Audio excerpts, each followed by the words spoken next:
Oh, I promised myself that I would pitch you that we should try to try to talk like Werner Herzog the entire episode. Is that your Werner Herzog? That is not my Werner Herzog. It is. It is. Jesus Christ. It sounds more like Udo Kier, what you're doing. Whatever, it's fitting enough, I guess. Happy New Year, Lucis. Please tell me you hit record for all of that, though. So welcome to episode 17 of Stuck in the Middle with You, a podcast where two guys take a look at a critically divisive film and see on what side of the consensus they fall on. My name is Derek Gade, and my friend and collaborator, and also the owner of the world's worst Werner Herzog impression, is Juan Barkeen. Say hi, Juan. It's not the worst. It's pretty bad. I'm sure there's someone who can do worse than me. Yeah, probably me. I'm glad. My Herzog is pretty bad. Good. I'm so delighted about that. Anyway. So why have to talk about Werner Herzog this early in the episode? Well, we watched one of his movies today. Yeah, we saw My Son, What Have Ye Done? That is correct. Directed by Werner Herzog, released in 2009. So this was not a collaboration in the traditional sense.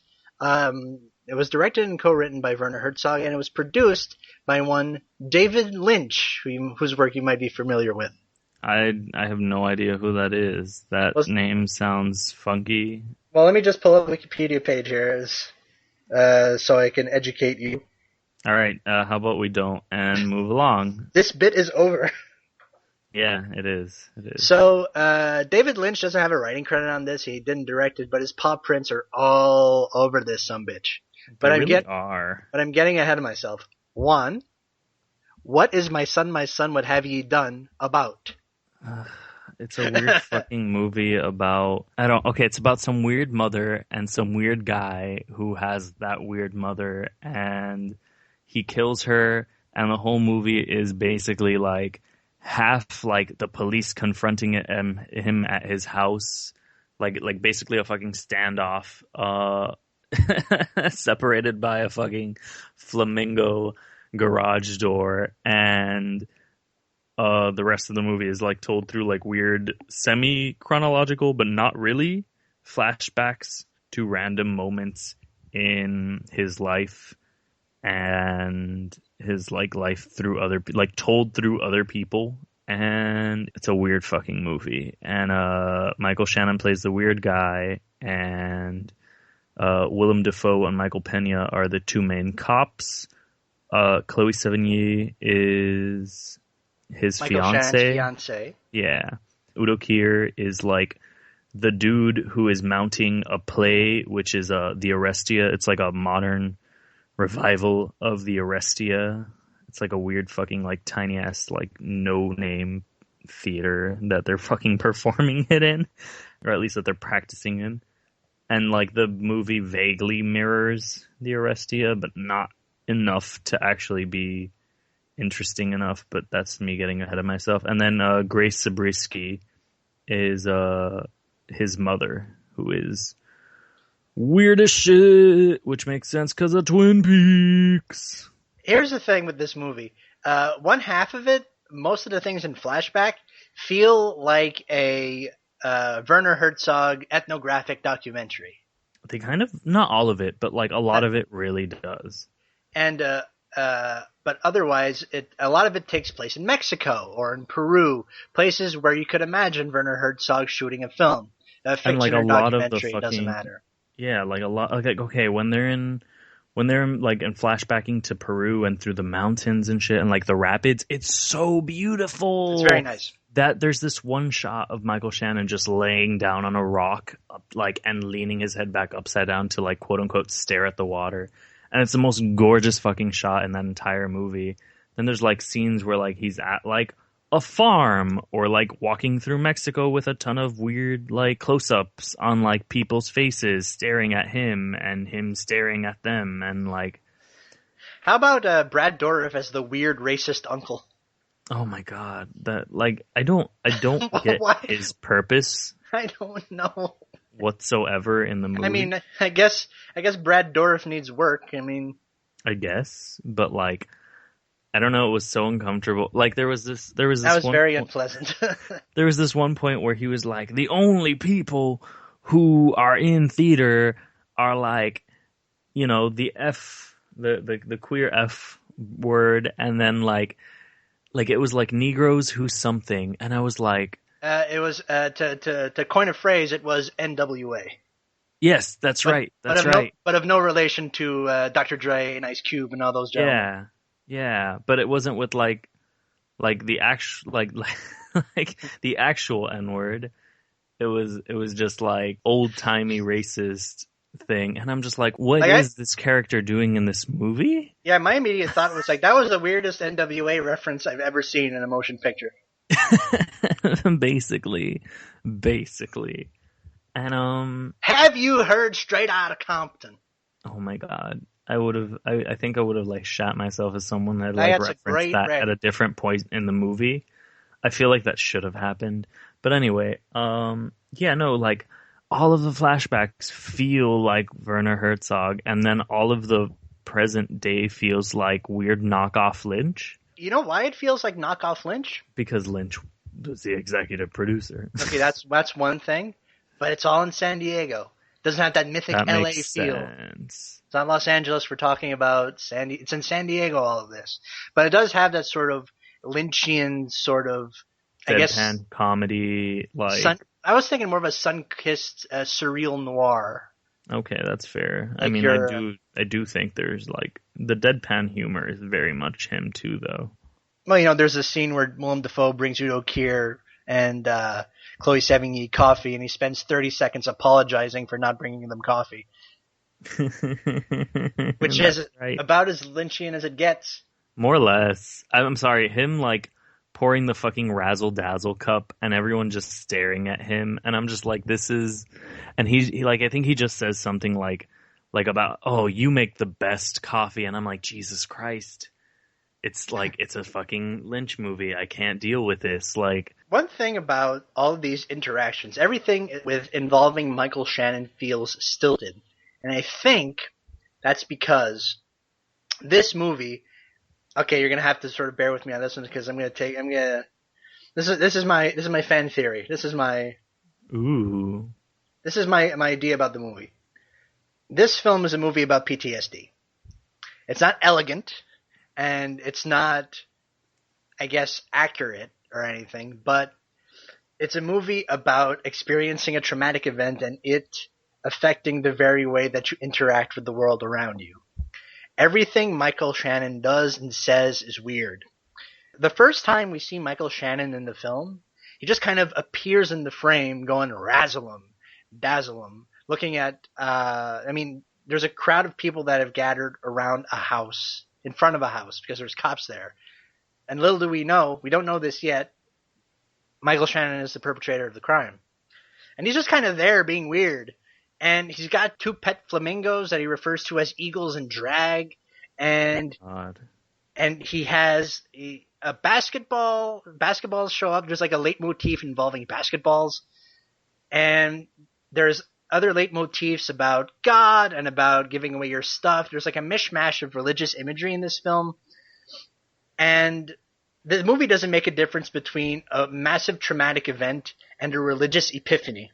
It doesn't feel like saying this is a movie about PTSD is a bit of a stretch, because like I understand, like, okay, well, like it's part about of his PTSD, past event Chase. is that he goes to Peru and then basically he tells everyone, like, listen to the river, like, don't fucking go on this shit. Like, I'm not gonna go on this shit.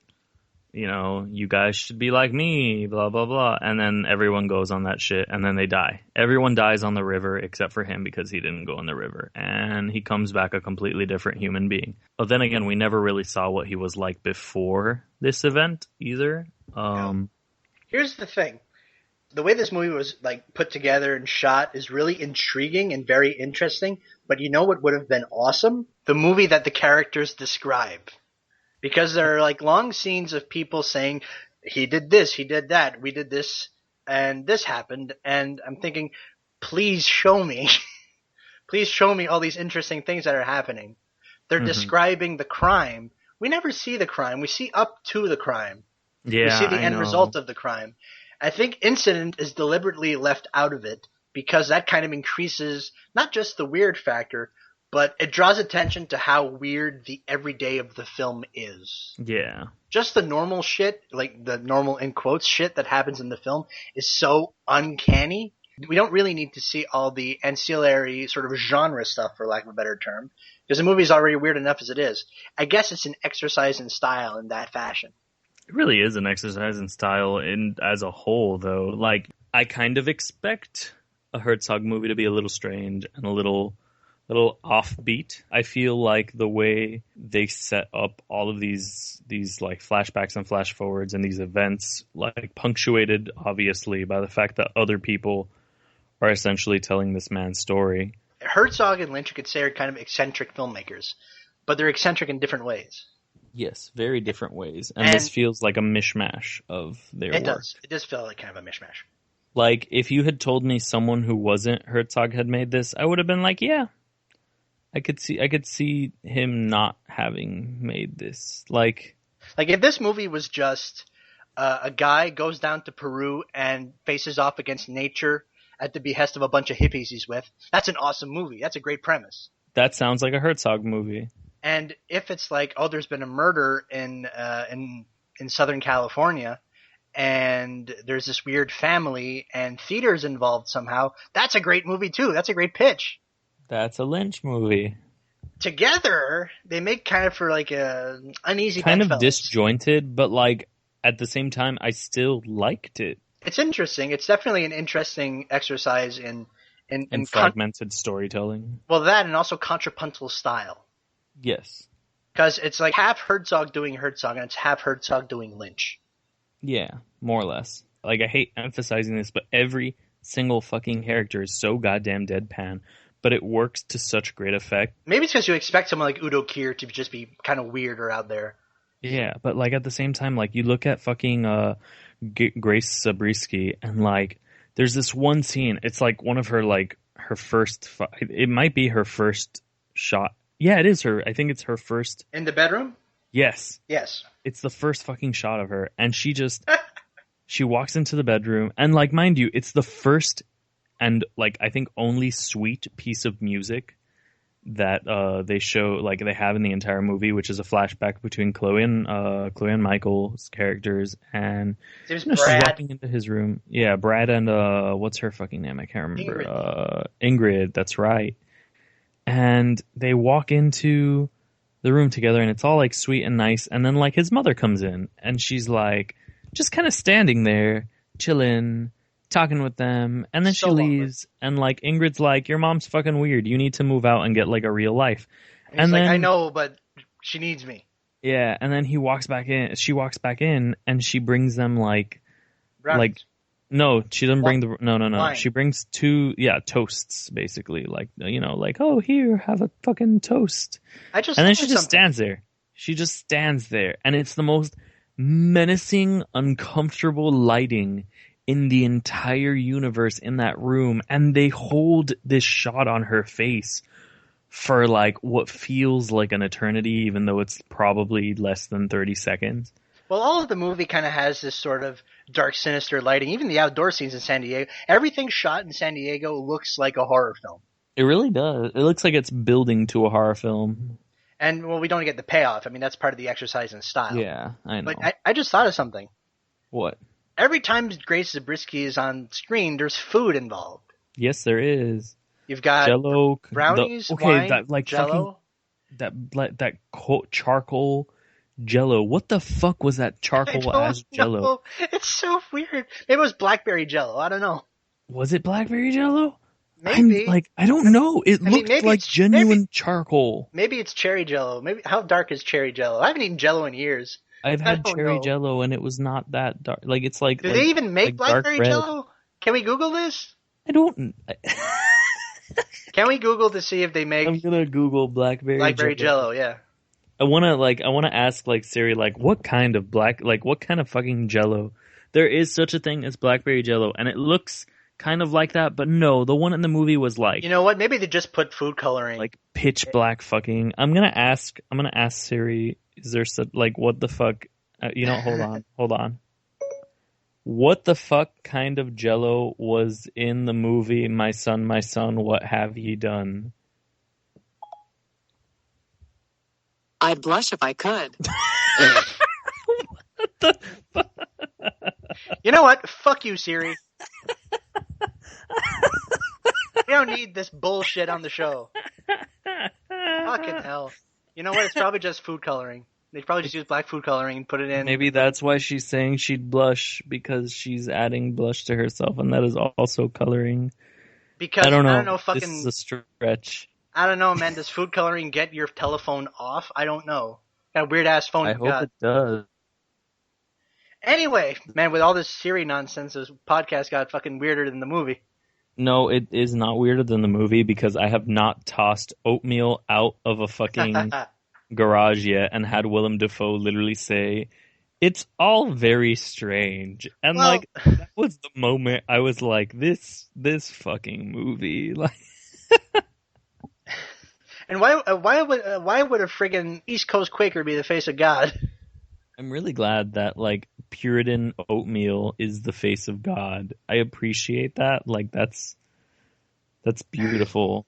Truly, truly beautiful.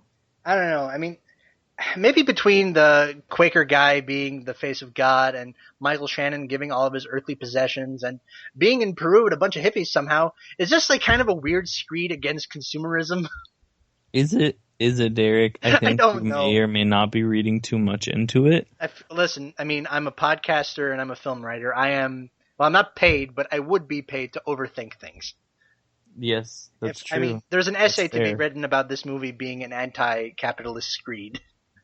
Yes, there's also an essay to be written about this movie having like needlessly surreal bits that are pure lynch.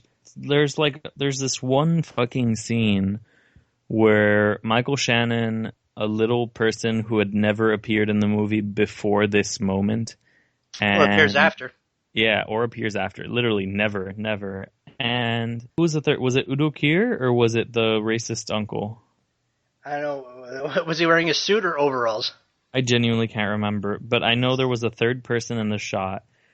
And all I hear is like the beginning chords of fucking Cuckoo Cuckoo Paloma, and I'm like, no, this isn't happening. And then they just like go into they just play the song while people stare off as though it's a portrait, just staring at the camera, staring. Yeah, they pull off the living portrait gambit a few times, like this movie was fucking My Own Private Idaho or something. Yeah, they did it then, and they did it with when the Jello shit happened. The Jello shit happened, the exactly. Shitty Jello happened. It was, I don't know, it felt meaningless. It felt literally like just like Lynch without purpose. And well, here's I was the thing. not, I'm willing to argue that when it happened with the food stuff at the table, that it was to underline how friggin' awkward all of it was, because it almost felt as if that was going on when Grace Zabriskie shows up for the first time. Exactly. Like that felt appropriate. Like Grace Zabriskie is a conceptual momentum sucker in this movie. Every time she's on screen, everything gets like a million times weirder, and that's saying something when you have Michael Shannon being very weird in the first place. More or less. I'm trying to figure out something. It's like the kind of basketball thing baffles me, but I still don't entirely understand why that was like, and then at the end of the movie when the kid grabs the basketball, is it just like the basketball is a metaphor for the fact that like, I am not the only person who will go through this experience and end up killing someone because of my experience? Like, I don't. Maybe it's like this child will grow up to be 6'4" and be a center in the NBA. Maybe. Although I guess the center in the NBA are generally the taller fellas, so he'll probably have to grow up to be 6'10" or 6'11". Exactly. Thank you, Derek. All you sports fans listening to Stuck in the Middle with You can now delete the angry email you were going to write. Good. Do you what know... the hell are you talking about? You're a 6'4" center. Oh my god. Derek, please. That's please. my angry jock voice, by the way. That is too much sports talk for this evening. I didn't start talking about like Pedro Almodovar when I brought up Cucuru Cucu Paloma. You know what? Which, But you're entirely within your rights to do so because I absolutely am. That song is, I mean, I don't know if it was made popular by an Almodovar film, but like that was the first time I ever heard it. It was it's from Talk to Her. Spanish which title, is please. Hable con ella. There you go. It's a super, super good movie. Why am I doing the Spanish title? I'm shocked. I mean, I guess because I'm like the fucking token Latino of this goddamn podcast. You're the token Latino in so much that I am the token French, the token Frenchman. You're the token white. Anyway, but that was the movie. You can be the token French Canadian, that's fine. But that was a movie that I first heard it in. And then, like, you know what other movie used it? Was the 5-Year Engagement, fun fact. Not that, like, anyone particularly remembers that movie. And then I just heard it in this, too. So is that a Sandra Bullock, Ryan Reynolds jam? No, it's not. I'm kind of bitter that you would suggest that, because that is... That's something else, right? That's another romantic comedy with a pun in it, right? Do you know what the title is, or no? Not? I don't remember. It's The Proposal. Thank you. Yeah, no, the 5-Year Engagement is with Emily Blunt and Jason Segel. All right. I actually just gave that DVD to my mother, and she just saw it like 2 days ago. That is a romantic comedy, though, right? Yes, it is. Okay, cool. Yeah. Well, it's like a dramedy. Whatever. Anyway. Whatever. A bit off track here. I want to talk about the score a little bit. Yes, that like fucking weird ass kind of overused score, but I was mostly into. Yeah, the score was done by a man named Ernst. I hope I get this right. Ernst Reisiger.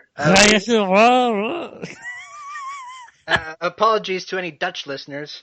That's R-E-I-J. Well, is that what you said? Because it sounds like you said Reisiger.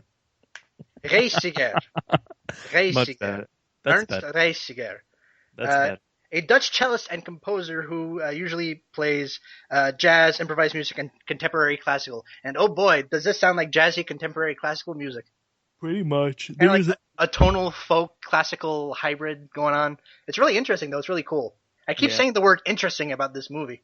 I hesitate to call it good, but it is really interesting. It's fascinating. I think there's a lot of good parts to it. I don't know if they necessarily individually mesh perfectly. Yeah, I think the movie, where the movie fails is the connective tissue, because, you know, stylized performances and weird score and all that's fine, but it kind of like pushes against itself. Yeah. But I really liked the score. I thought it was a little like not overwhelming necessarily, but like it was too much at times. And there was there's that piece where like Michael Shannon is just kind of like walking through, and then he stops at the piano and sits down at it. That piece was really, really gorgeous. This movie would have been like a million times better if during that scene Michael Shannon just busted out a drum solo. No, it wouldn't have. Like Eat Your Heart Out, Neil Peart, Mike Portnoy. No. Bill Bruford. Okay. I'm just gonna name a bunch of drummers. Name a drummer. Oh, that's just one drummer. Any drummer. Just one drummer. Except for the ones that I've mentioned, obviously. Which ones did you mention again? Neil Peart, Mike Portnoy, and Bill Bruford. Okay. From Rush, Dream Theater, and Yes, respectively. What a lineup. I feel like Buddy Rich? Yeah, you did it! Okay, I'm like, is that correct?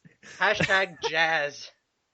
I was going to say Art Blakely, but then I was like, maybe not. I don't. Those are literally like the only two people I could name at this point in my life, and I'm okay with that. Like, Buddy Rich is one of the greatest jazz drummers of all time. That's literally the only reason. And a direct influence to Rush drummer Neil Peart. I know this because I'm a fucking nerd.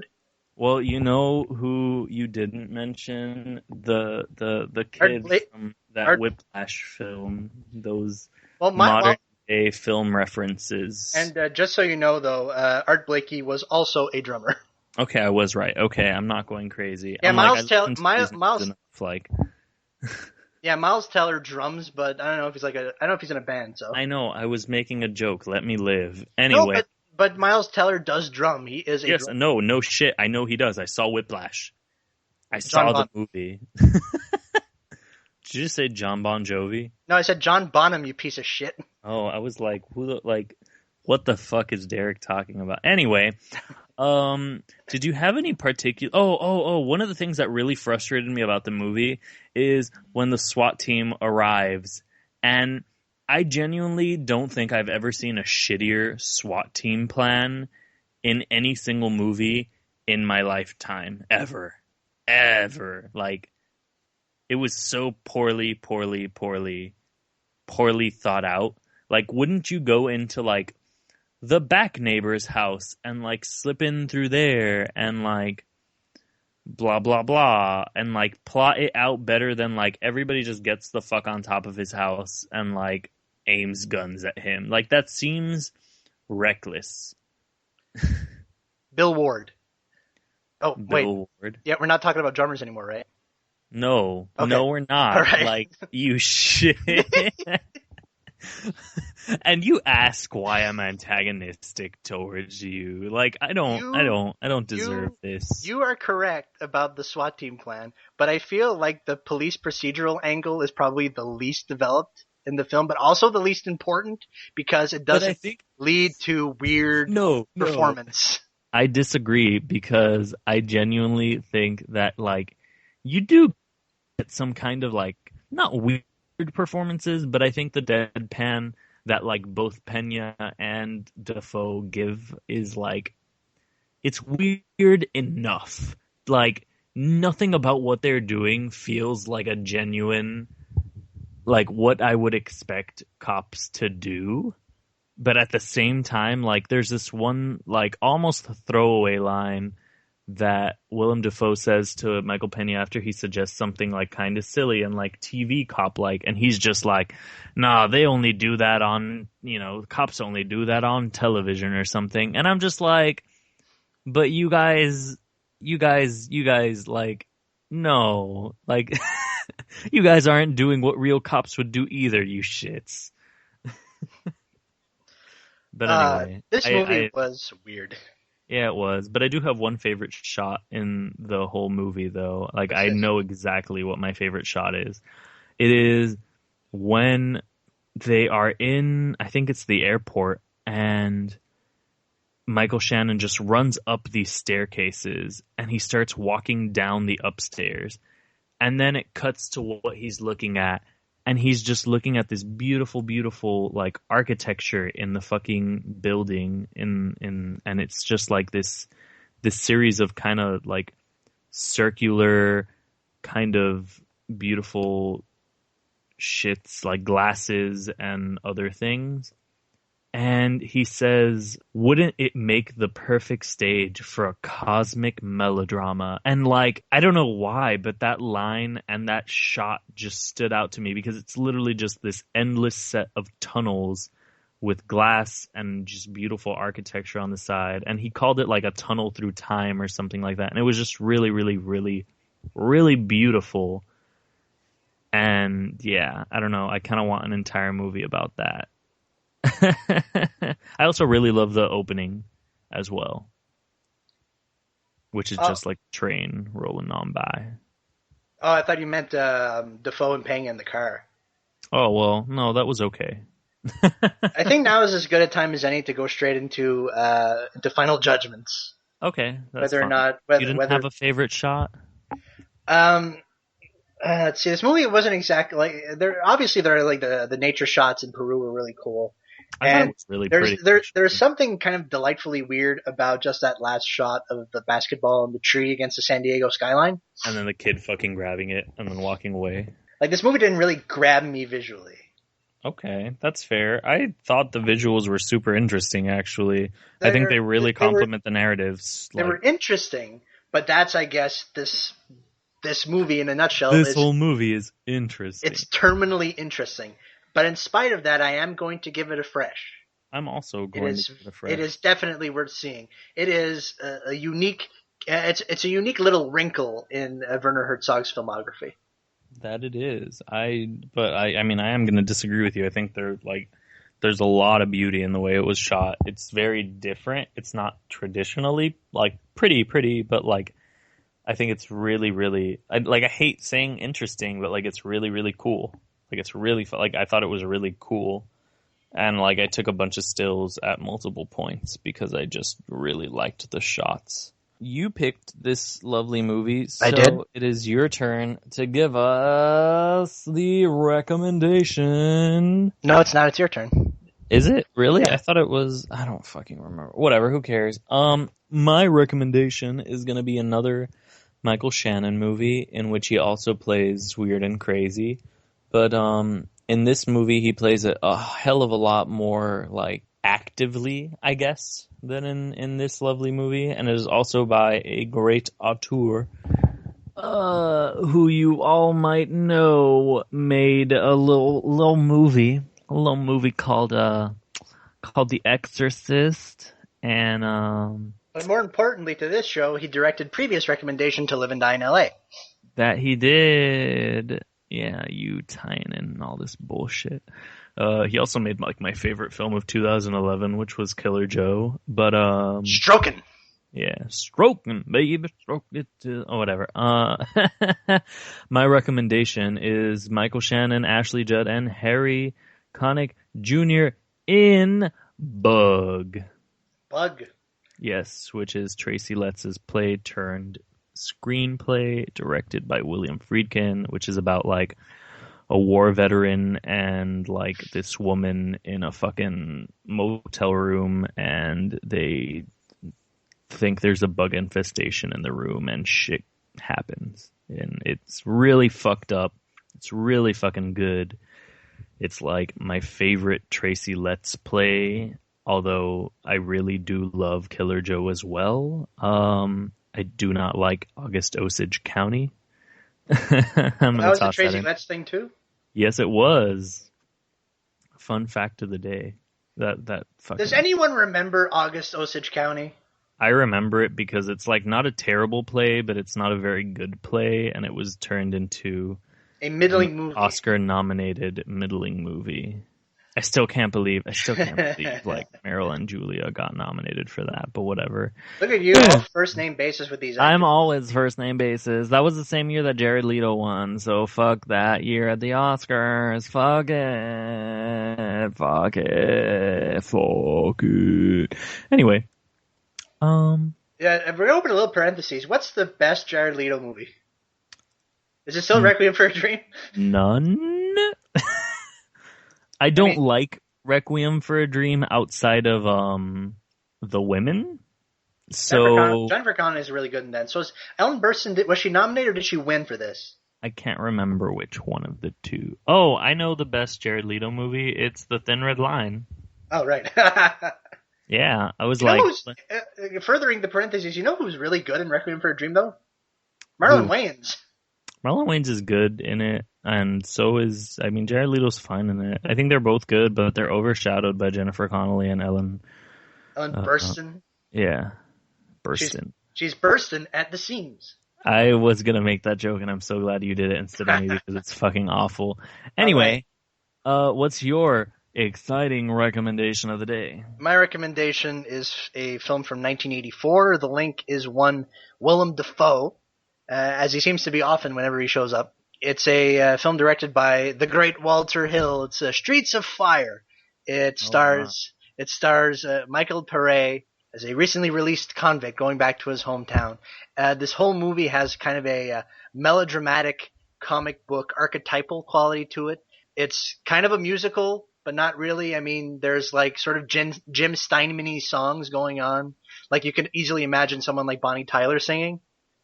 I'm into that. It's all like wet asphalt and neon lights. Like Walter Hill is really good at shooting knights. Like if you've seen like The Warriors and The Driver, you know what I'm talking about. Yeah. And every line of dialogue is like a one-liner. I'm into that. It's really fun, and if you were wondering where Nashville rock group the Proto Men hijacked their aesthetic from, it's right here in bold colors. So, Streets of Fire. So, Okay, Juan, what the fuck are we doing in 2 weeks, man? It's your pick, your movie. Oh, well, actually, I have no idea what this pick is, so. I'm so glad you don't, because I have been on Wait, that's not true. I do know what it is. Nate? Oh, you looked it up?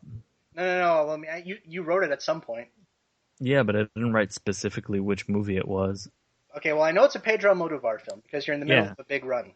I've been on an Almodovar binge for, since I got dumped, because I really wanted to watch Women on the Verge of a Nervous Breakdown, because I felt like it was in tune with my spirit. Did you not make at one point an edit of the title cards that just says Juan on the Verge of a Nervous Breakdown? I did do that. That was so long ago. Not really. It was sometime earlier this year. Memory's a weird beast. I know. I still am a woman on the verge of a nervous breakdown. But anyway, I did that because I was like, oh, I'm sad. And I felt like it reflected my mood. And then I was like, man, I should watch all of the Almodovar films that I haven't seen, which turned out to be I think fucking 12. I mean, I've seen 12. I had seen 12. Then I saw 2 more. And anyway, one of the movies that I hadn't seen, I realized, interestingly enough, had a 50% on Rotten Tomatoes. And that movie is High Heels. High Heels? High Heels. What year is this? 1991, the year of my birth. A mid-era Almodovar film. Yes, it is. And it was nominated for Best Foreign Language at the Golden Globes, but not the Oscars. And it has a bunch of staples of Almodovar's career, notably Marisa Paredes, who is magnificent in most of his movies, and a young Javier Bardem is in it too. Is Penelope Cruz in this? I don't know. Is she? I'm asking you.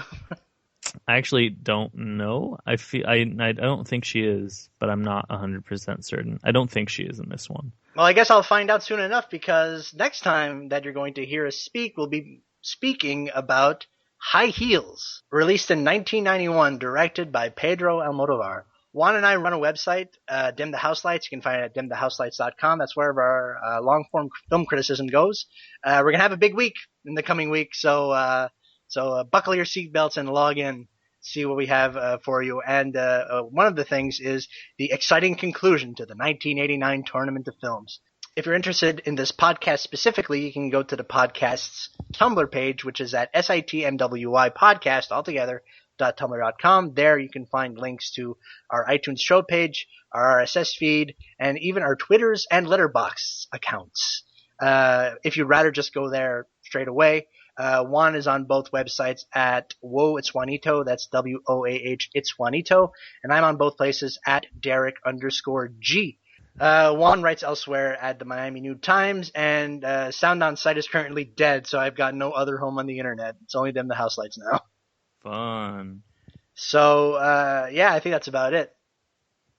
Not bad. All right. So, congratulations to us. Thanks for listening, and see you in 2 weeks. Woo.